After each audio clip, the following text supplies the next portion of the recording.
When I tell you the first time I stepped onto that land, boots crunching over dry pine needles, heart pounding like a man just paroled, I swear I felt something shift inside me.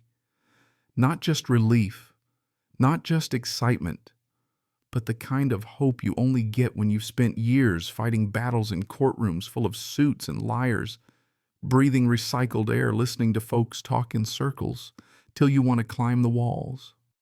Out here, the air had teeth sharp, cold, heavy with pine and lake water, like it could actually scrub your lungs clean. I could see my breath, and every time I exhaled, it felt like letting go of 20 years of somebody else's rules. Now, I'll be honest, the cabin itself looked like a crime scene for a home renovation show. Roof halfway caved in, porch railing strangled by vines, windows either busted or boarded up like it had survived some rural zombie apocalypse. Most folks would have looked at that mess, turned around, and burned rubber straight back to the city. But for me, it looked like freedom, even if it was freedom covered in mold and raccoon prints. I bought it at a county auction, one of those listings everyone else ignores because they're too far out, too rough, too much damn work. 3 acres, no neighbor's woods on 3 sides a lake, so close you could smell it on the wind. No city noise, no surprise knocks from anybody I didn't invite. And best of all, no HOA. Or so I thought. Yeah, that happened. I showed up with my old truck crammed to the roof tools, a generator, about 20 cans of chili, a portable water tank, and not a single plan beyond fixing what needed fixing and sleeping under my own roof for once. I checked the records, title was clean, boundaries matched up, county clerk gave me the all clear. I wasn't expecting luxury, just peace and a little sweat equity. Took me 4 days just to make it livable enough I didn't have to worry about critters trying to bunk with me at night. 5th day, I put up solar panels and some cameras. Not because I was paranoid, but because after 2 decades as an investigator, you start thinking about trouble before trouble thinks about you. Old habits die hard, you know what I mean? The first week was dead quiet, just the wind, some owls, the occasional distant splash from the lake. I slept better than I had in years. But on day 8, I'm up on the ladder hammering shingles when I spot a black SUV creeping down the gravel at the edge of my lot. No plates, windows blacked out. Didn't pull in, just idled there watching. 3 minutes, then gone. I tried to brush it off, lost hiker, nosy prepper, whatever. Next morning, though, my gate is hanging off one hinge. Somebody forced it. Right there in the dirt, a brand new aluminum private community area, no trespassing sign hammered in. Not county, not legal. Somebody wanted to send a message. I laughed, more pissed than scared, and filmed the whole thing. No official marks, no border lines, just some coward with a hammer and too much free time. That night, I doubled up on cameras and put a crossbar on the gate. I'm not looking for a fight, but I'm sure as hell not packing up because someone stuck a sign in my dirt. The next day, my far solar panel wasn't reporting. Climb up there and it's been loosened, tilted away from the sun, not broken but sabotaged. Deliberate. The silence that night felt different, heavier. Every twig snap made me grip my shotgun tighter. 2 days later, I'm trenching a gray water line and 3 men show up matching green polos with a gold Clearwater Bay security logo, sidearms visible, walking onto my land like they own the place. The leader barrel chest face like he's chewed gravel since Nam gets right in my face. You can't be out here, Clearwater Bay jurisdiction. You're trespassing on HOA managed land. I nearly snorted. No, sir. This is private property. I bought it, deeds recorded, GPS matches. Not part of your community.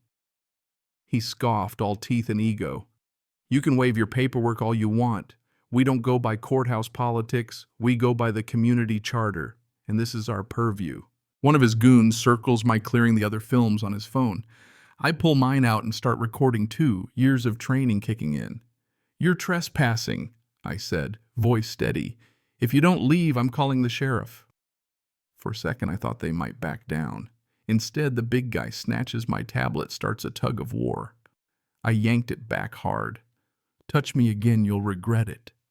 He leaned in, whispering, Try calling the cops. See who gets here first. Then, after a tense 10 seconds, he signaled his men and they left. Green Jeep, no plates, just that HOA decal. My hands shook pure rage, not fear. I've dealt with thugs and politicians, but this was cosplay authority with real-world consequences. After they left, I did a sweep. Trail cam torn off, motion light unscrewed. Not vandalism, just a message. We can get close. We're not scared. Later that night, I found tire tracks behind my cabin, deep and fresh, coming from the woods, not the drive. That's when it hit me. This wasn't about neighborly disputes. This was occupation, plain and simple. That night around 2:40 a.m., the motion alert pinged 2 masked figures' flashlights moving slow and careful. One scans my windows, the other fiddles with my porch latch. I rack the shotgun real loud, shout through the door, step 1 foot closer, and this becomes a felony scene. Cameras are rolling, sheriff on the way. They bolt into the woods. I didn't chase. I know better. Outside, I find a crowbar, a radio crackling on a private channel, and boot prints big military style. I document everything, photos, timestamps, upload it all to the cloud and send it to Colton, my old friend, ex-homicide. He doesn't text. He calls. You safe? I'm on my way. By sunrise, Colton's at my place, coffee in hand, Glock on his belt, walking the perimeter. This ain't amateur hour, he mutters, watching the footage. That's Henry Lott. Used to be a cop, got bounced for excessive force. Guess he's found a second act with the HOA. He's right. This isn't a one-off. You're looking at organized intimidation, he says. I bet they've done this to others, empty houses, old folks, anyone they think won't fight back. I nod, heart pounding, because I know he's right. But I'm not wired to bend. For days it's quiet. The kind of quiet you get before a storm. Then one morning she shows up, Karen Sheldon, queen of the HOA, all pearls and attitude, stepping out of a Lexus with a damn peach pie like we're in a Hallmark movie. Mr. Sloan, let's be civil. I brought dessert. I just stare at her, arms crossed, shotgun visible. Karen, you're trespassing. She laughs like I'm a child. Oh, hush, we just want to welcome you. Maybe clear up some boundary confusion. I cut her off. Not interested. I've got my title. Not paying dues to any club I didn't join. Her smile never cracks, but her eyes go cold. She leaves the pie on my porch. Hope we won't have to escalate. I don't touch it. That night, the sound warfare starts. Barks, sirens, high-pitched hums, all blaring at odd hours. Generator hiccups, lights flicker just enough to make you question your sanity. Some guy in a windbreaker shows up with a bogus deed, claims the HOA owns part of my lot, shows me a forged document. I tell him to come back with the sheriff. Colton runs the company, name a shell, registered 2 weeks ago, fake as a $3 bill. Every night the noises get worse. Glass breaking knocks at 4 a.m., always just out of camera range.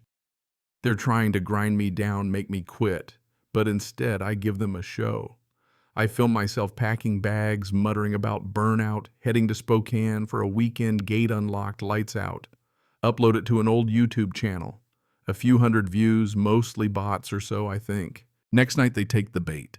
Camera's off, but my thermal cam inside rolls as 2 guys moving bolt cutter's crowbar. I hit the siren, flood the clearing with light shotgun ready. They run one straight into the arms of Colton, waiting in his car by the drive. Deputies arrive 5 minutes later.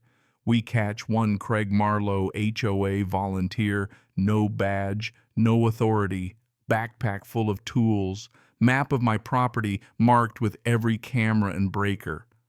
We've got everything on tape. By the next day, the story's everywhere, news, podcasts, social media. Cabin defense caught on camera.